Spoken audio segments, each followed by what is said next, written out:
punishment. I cannot count the number of times I've said corporate punishment instead, but I'm through the amazing session or the amazing topic of corporal punishment. Now, I would have introduced herself, but you know what, guys?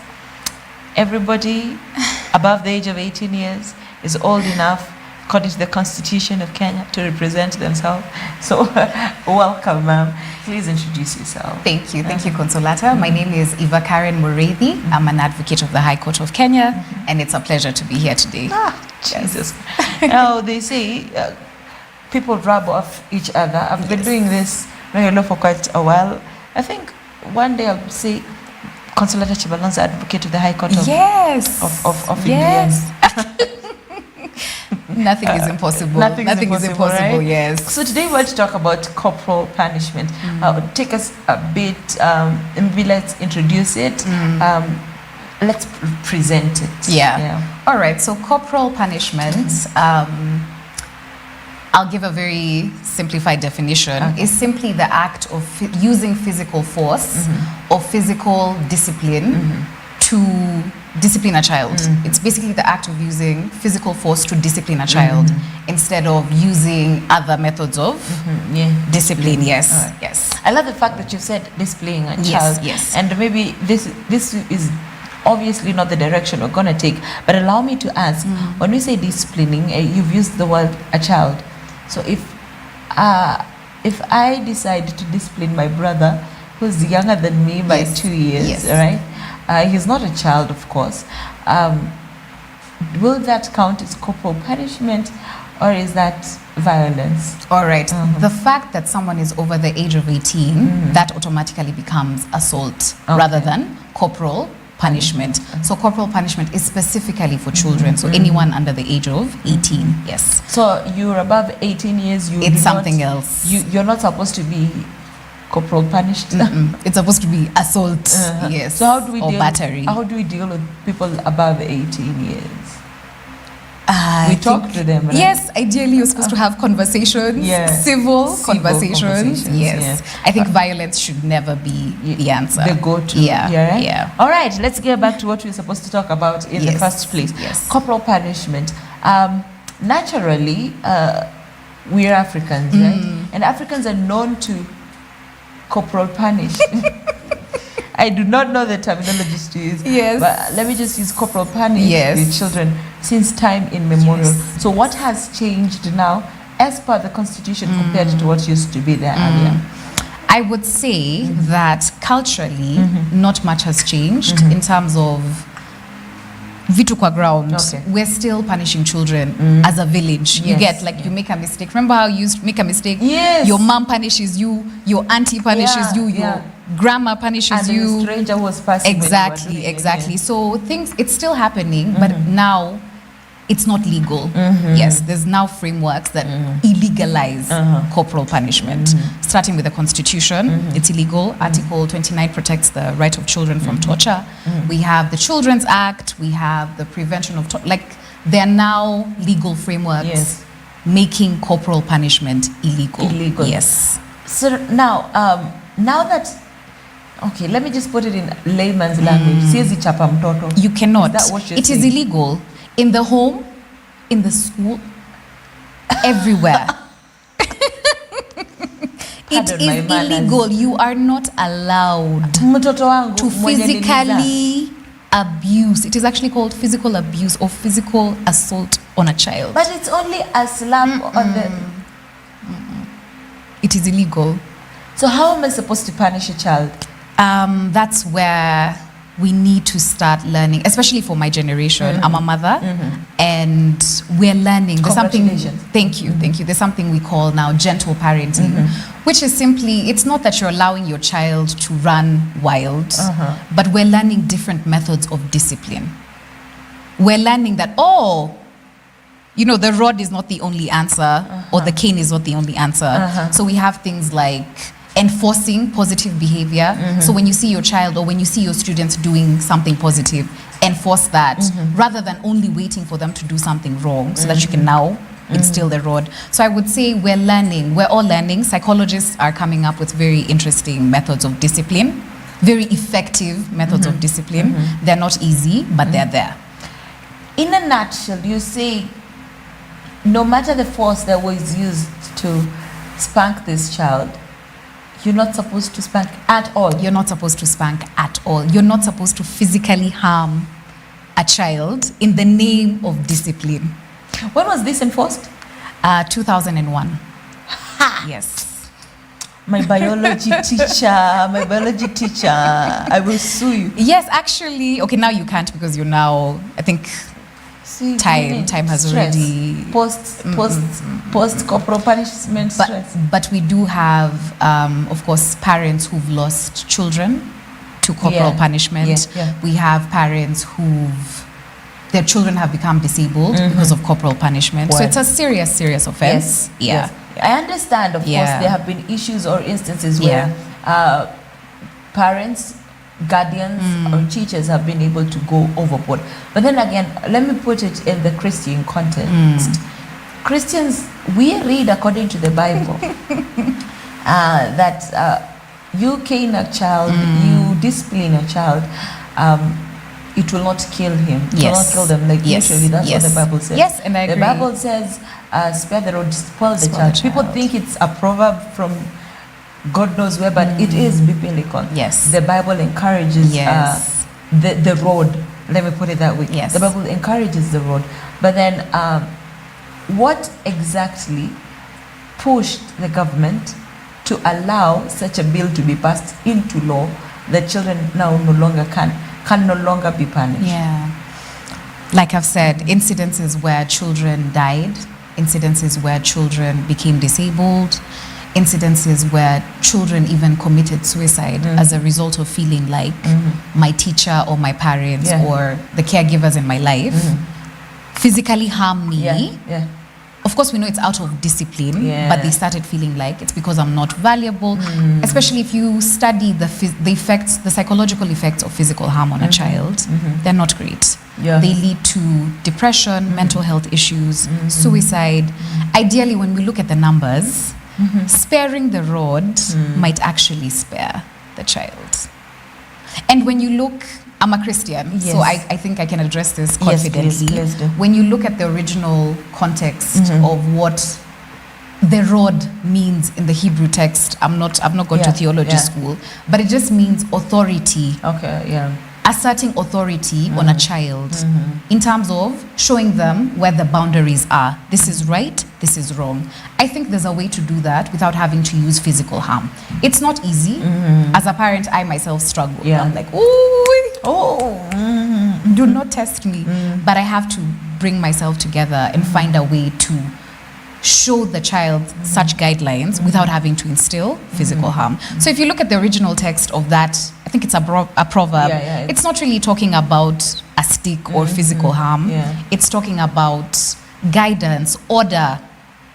I think they called it the king's spectre, like what he uses to, authorize, tell you this is right, this is wrong, this is just, this is not just. This is the way it goes. So I think we have taken that verse out of context.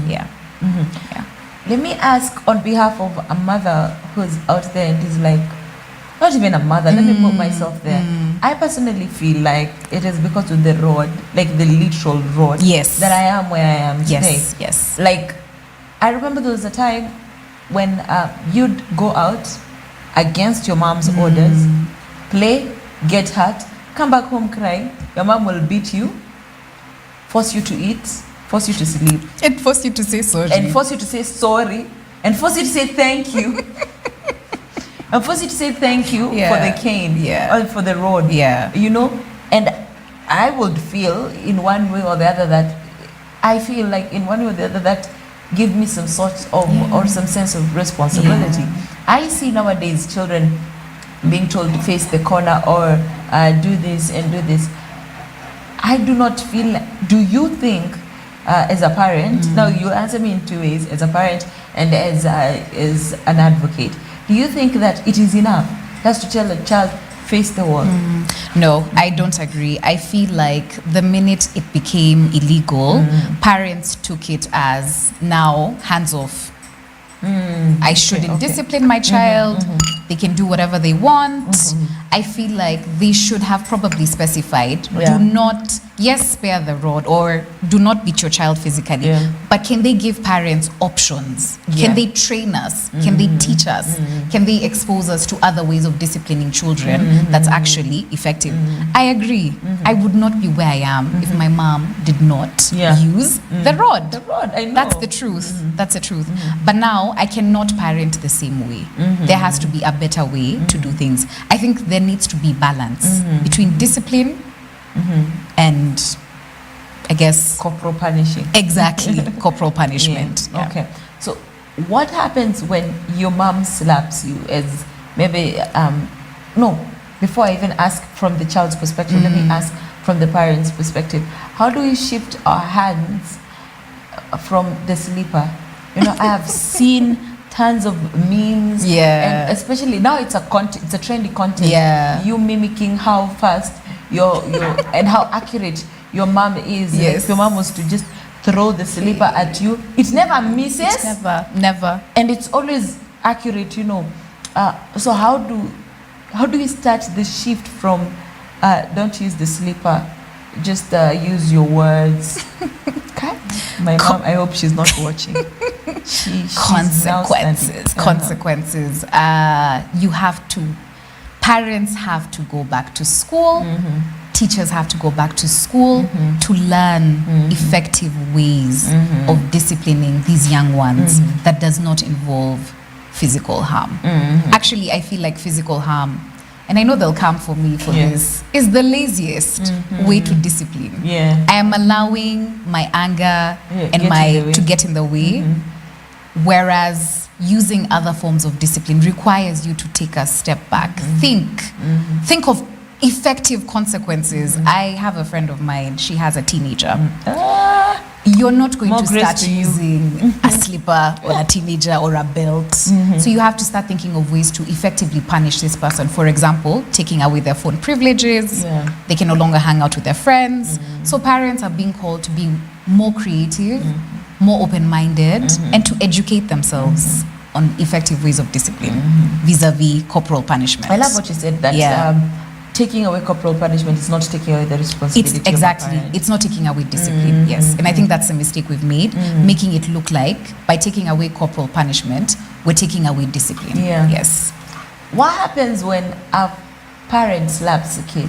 Now that it is illegal, can one be sued? Like, can I go to a court of law, or can I be prosecuted in a court of law? Like a prosecutor goes ahead and says, Flani guilty of slapping your kid. Like, is it punishable by law? Yes, it is.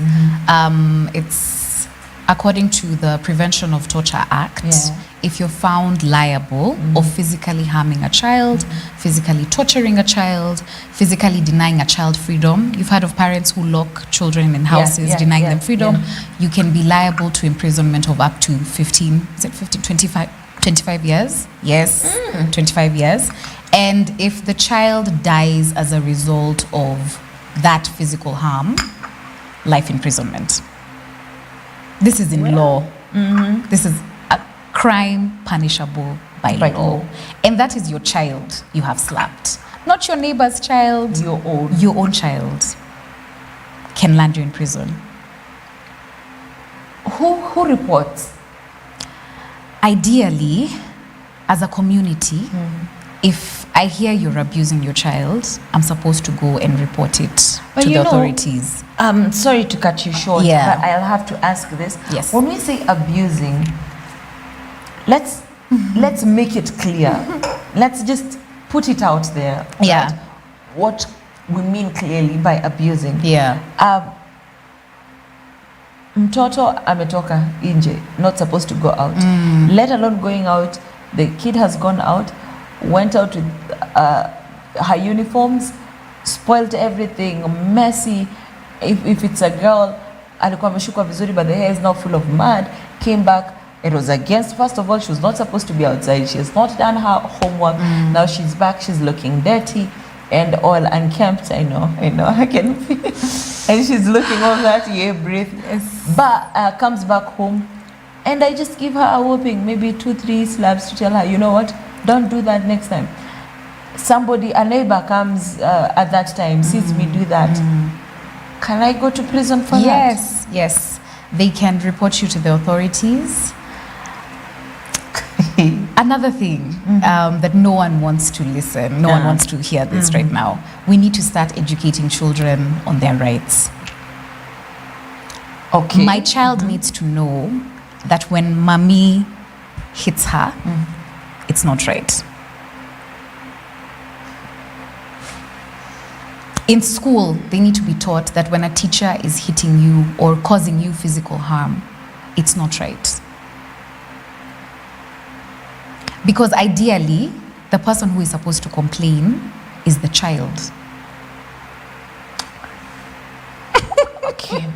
Forgive me for this. Uncomfortable truth. Yes. I think I'm so old school. Yes. I think I'm stuck. I'm playing the advocate for the parents Yes, stuck and yes. the old school parenting style. Yes. And when we hear a child saying, "I know my rights," that child is spoiled.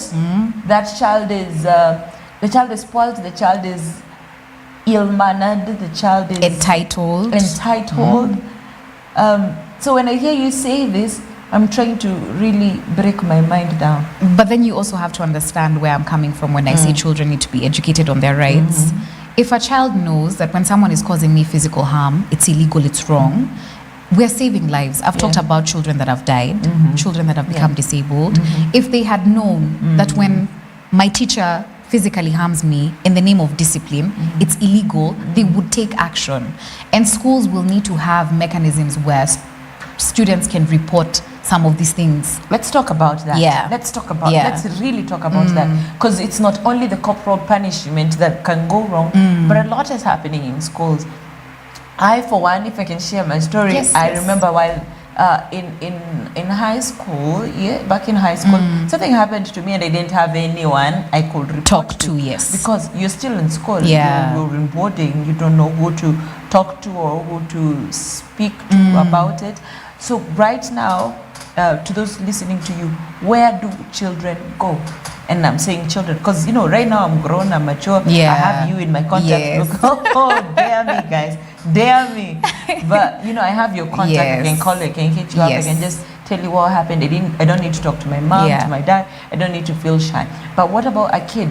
I have no phone. I have no access to anything. I know no one. No one knows me. So how do I talk? Whom do I talk to? Oh, that's a good question. It's a hard question because I don't feel like children have someone to talk to. I don't think they feel safe talking to anyone.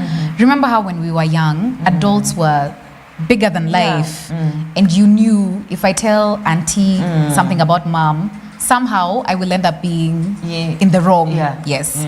So I really wish we can have mechanisms such as having counselors, children officers, people trained to handle complaints from children, to take them seriously when they come and complain about some of these things. But I don't think on the ground some of these things have been implemented yet. So as we speak, children still have no one to talk to. So when children suffer, is like we can concretely like sum it up like children suffer, they suffer in silence, and they suffer to maturity. Like you suffer, you just persevere till you move out. Or you till you graduate from that school. And that trauma lives on. If you look at the studies, a child that was punished, physically harmed, ends up passing it on, whether to colleagues, whether to their own children, whether to their spouses, whether in society, they become bullies in the workplace because that's all they know. To them, physical harm or violence is acceptable. Because it happened to me, it was done to me, and no one did anything about it. So ideally, it must make it okay. Nilichapwa ndio nifanye. So if I want someone to do something, nitachapa, nitatumia violence. Exactly. So we really need to have mechanisms in place where children have someone they can talk to. We need to train parents, train teachers on how to discipline children without using physical harm. I think the training needs to go to everyone. Because I'm not a parent yet, but I've already seen myself beating my kids. Oh God. I have. And that's between myself. You and your God. I know. God knows. I can always say, watoto wangu, they're just not lucky to have me. They will be whooped properly. And okay, let me. And not can get we to also my talk personal- about mental health? I feel like if you look at some of the cases where children have died or have become disabled, extreme cases, if we can take a look at the teacher or the parent who caused this harm, probably they weren't in the greatest mental space. Okay. Yeah. I think we really need to address things from the root cause. But someone might differ, or someone might debate, or someone might see it differently and ask. We were brought up like What's by good for the road. goose Yeah, is good for the gander. Imagine. Yeah. So we had it. We grew up, and actually I've been with friends and people who believe that the reason as to why suicide and self-harm and depression is on a high is because of the current parenting mechanisms that we have. Yes. That leaves more room for washe. Yes. And no tough method of Yes. parenting approach. Yeah. You know. I agree. So then what do we do? How do we bring the toughness into the parenting? This is amazing because tomorrow morning I also have another session and we're talking about parenting. Yes. But for now, like, how do we push the parenting agenda, push it and make sure we have mentally strong individuals Yes. in a society? How do we do that? Oh my, education, number one. We have to educate ourselves. We have to educate teachers. We have to educate. Knowledge is power, literally. And then we need to be able to strike a balance. Okay. Yes. I think we should be given some leeway to have the rod and other forms of discipline. Yeah. Yes. Because I agree, indiscipline has caused more harm Than good. And if I can mention the late C.S. Magoha, may he rest in peace, he talked about it. He was like, if we can look at the results of making corporal punishment illegal, it's actually not been very beneficial. The results we're seeing: arson, Yeah. children misbehaving, assaulting teachers, And you can do assaulting nothing, parents, yes. and you can do nothing. So we really need to find a way to strike a Balance balance, it. and I think that can only come about through education. Yeah. Yes, So equipping us with the right skills. Meaning there's still a lot to be done A lot. on that pathway lot. of punishing. Because at the end of the day, Yeah, kids need to be they punished. do. They need discipline. They need They it. need consequences. Yes, they need to learn Yes, that. They yes. need to learn that. For those of us, me included, who feel like doing away with the corporal punishment is a copy-paste mechanism that maybe works for the white, Yeah. for the whites, Yes. and I'm saying the whites, Yes. like not the Americans, but the whites specifically. It's working for the whites, but it's disadvantaging the Kenyan because a white mother, a white father will raise their white children knowing face the corner or Go to your detention, room. go to your room, Yes, think about it. yes. Yeah. And then the Kenyan parent, you do not have rooms, right? So now there's no corporal punishment. Yes. Mtoto amekosea, it's like you can't say go to your room because in that same room there are That's where you're sleeping. that's where you're sleeping. That's Yeah. where everybody's sleeping. Would you not say that that's just copy paste gone wrong? Like, why don't you just go back to what we were and ensure that those who overdo it are punished? No, I don't think we can go back to where we've come from. I agree, it is a copy paste. And the mistake in copy pasting, there's some research that went into the laws they implemented on that other end. When we copy paste, we don't have a history, we don't have a context, we don't have a background. Yeah. When they made corporal punishment in the West illegal, they had mechanisms to now educate and equip parents Yeah. and teachers on the alternative to Alternatives, corporal yeah. punishment. So we've done away with this thing, but what's the alternative? How are we now going to discipline these children? So I wish we could have that in Kenya, where we now have made corporal punishment illegal, but can we now have an alternative to corporal punishment? Because we cannot do away with discipline. Yeah. Teach us how to discipline our children Yeah. in a way that does not physically and psychologically harm them. Yes. Can an adult report a minor? Expound. if minor assaults an adult, it is the same way. I think you even mentioned it maybe in passing in one of the examples. Yes. That now mwanafunzi anapiga mwalimu. Yeah. So what happens to this teacher? Can the teacher report Yes. this student Yes. or this minor? Yes. What happens after the report? Yes, yes. They can report, they can make a complaint at the police station, at the school. And what will happen, because this child is under 18, they will not be taken to prison, or they will not be sentenced or taken through the legal process like an adult, but they will still go through a criminal legal process, because we have what are known as Bostol institutions. Basically, those are prisons for minors. Minors, exactly. So there are consequences to children assaulting adults. Yes, they will not get away with it. I have seen children, even where I stay, who use cat, smoke weed, drink alcohol. When you see a minor do that, to whom do you report to? You start with the parents, ideally. You report to the parents. If that does not work, you now report to the relevant children authorities. So probably you go to the children's office, get a children's officer, they investigate, and then they guide you on the way forward. So where can we find this? Most children's offices are usually located at Huduma centers. Yes. Or ideally, you can even go to a court, you can even go to a police station, but ideally, the children's office is usually located in a Huduma center. So what happens after that child has been reported? This child is underage, they're using substances for adults, and even apart from using substances for adults, they're even using illegal substances.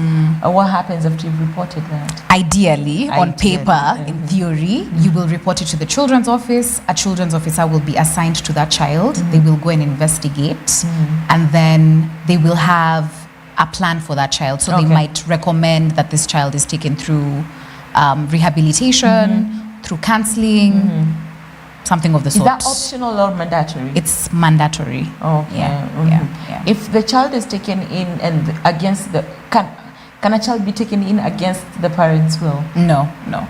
So kama mzazi anasema mimi mtoto wangu acha kunywa pombe, they will just leave the child.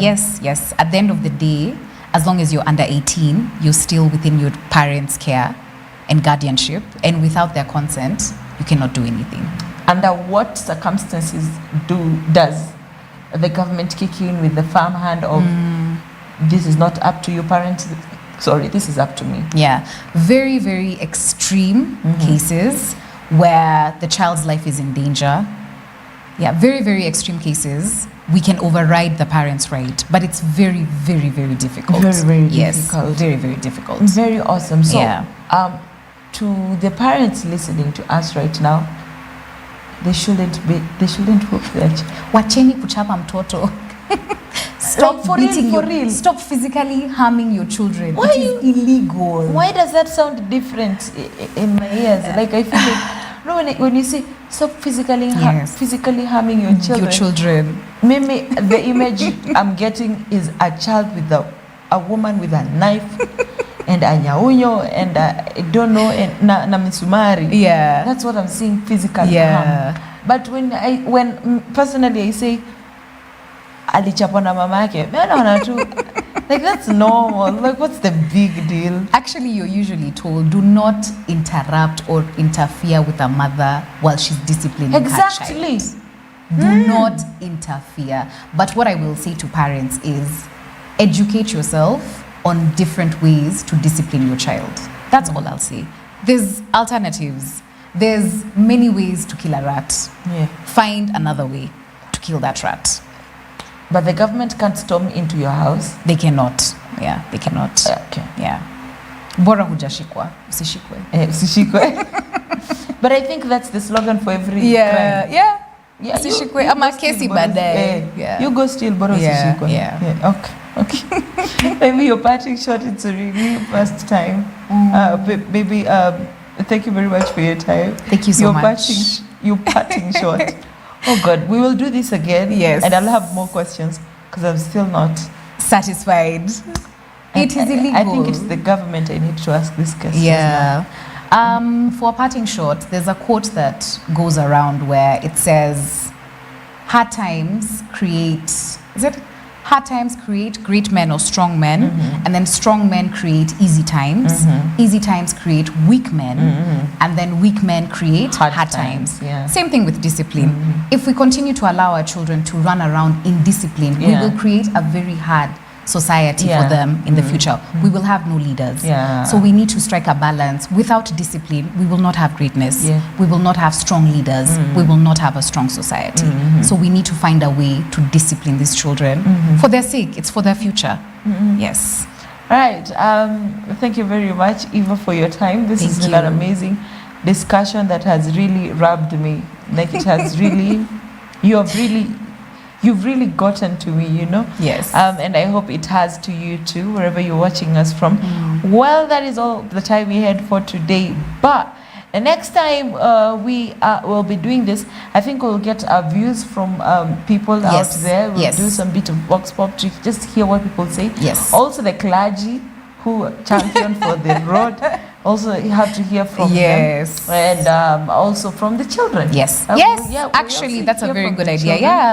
And also maybe do tours in schools. Okay, this is something we'll talk off camera. All right, that is all the time we had for. My name is Consolata Chivalonza. Thank you very much, Eva. Thank you, Consolata. It's been a pleasure. You are coming back. I am. You're coming back. This has been a Know Your Law every Wednesday from anytime at 9 p.m. to 10 p.m. I do wish you a good night, and until next time, God bless.